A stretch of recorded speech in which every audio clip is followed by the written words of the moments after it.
ជំរាបសួរបងប្អូនអរគ្នាបាទថ្ងៃនេះខ្ញុំចែករំលែកជាមួយបងប្អូននៅក្នុងវីដេអូនេះដែលខ្ញុំនឹងលើកឡើងពី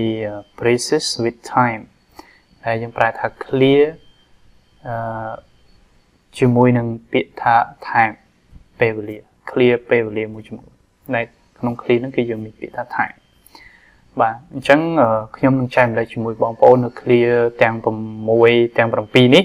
មានទី1គឺ in time ទី2គឺ on time ទី3 time flies ទី4 save time ទី5 spare time និង free time ហើយទីចុងបញ្ចប់គឺ out of time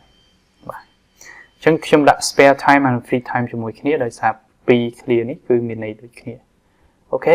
តោះយើងចាប់ផ្ដើមជាមួយ clear ទី1ថាតើ in time មានន័យថាម៉េច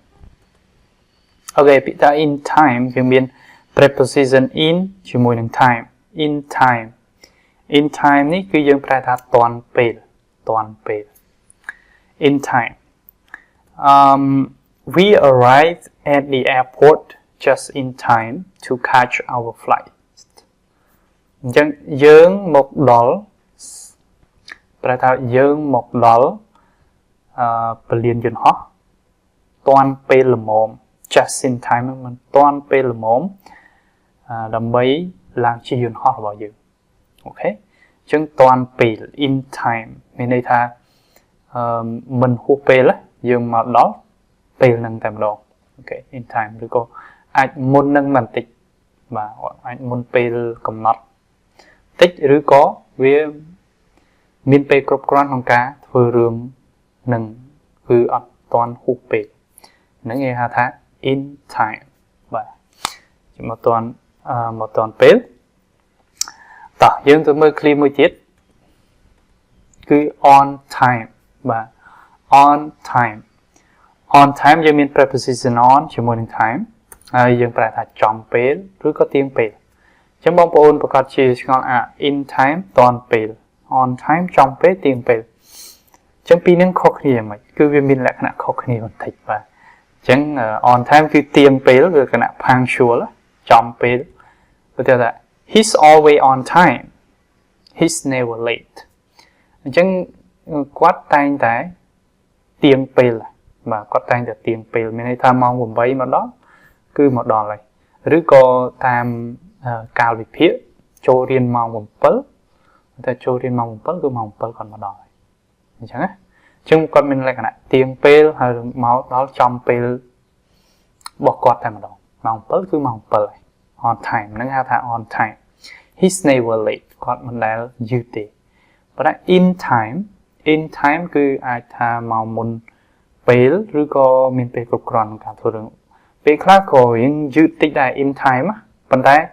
ឧទាហរណ៍ថាយើងជិះឡានក្រុងអញ្ចឹងឡានក្រុងគេចេញម៉ោង9អញ្ចឹងធម្មតាគេឲ្យភ្ញៀវមកមុនទៅដើម្បីរៀបចំអញ្ចឹងណាតែយើងម៉ោង9ទៅមកដល់ហើយម៉ោង9ឡានអត់ទាន់ចេញអញ្ចឹងក៏យើងមកដល់យើងឡើងជិះឡានក្រុងហ្នឹងតែម្ដងអាហ្នឹងគេហៅថា in time ដែរបាទមានន័យថាវាអត់ late វាអត់ late ទេបាទហើយ on time គឺយើងចង់និយាយអំពីភាពទៀងទាត់ពេលវេលាជាង in time គាត់ថាមកដល់អាចធ្វើរឿងនឹងបានតែបើ on time គឺម៉ោងប៉ុណ្ណឹងគឺម៉ោងប៉ុណ្ណឹងគឺទៀងពេលបាទ